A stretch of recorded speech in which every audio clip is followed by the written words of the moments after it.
Shrimp karaage is a delightful appetizer or delicious dinner entree. Raw shrimp is coated with boldly spiced seasoned flour and deep fried to perfection. If you like chicken karaage, you should give this a try. A full recipe is on JapaneseCooking101.com. Sprinkle sake over shrimp and let sit for 10 minutes. And remove excess moisture using the paper towel. Combine the karaage seasoning in a bowl. All-purpose flour, cornstarch, salt, sugar, chicken bouillon powder, garlic powder, ground ginger, allspice, and pepper, and whisk well.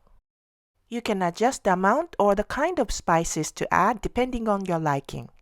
Coat the shrimp with the seasonings. Heat the oil over medium heat at 350 degrees Fahrenheit and deep fry shrimp for 2 to 3 minutes until golden brown and cook through, turning once or twice. Remove from the oil and serve immediately with lemon wedges. Whether you are having a party, preparing a family dinner, or just craving a tasty snack, shrimp karaage is a delicious but easy dish to make. 美味しい。美味しいね。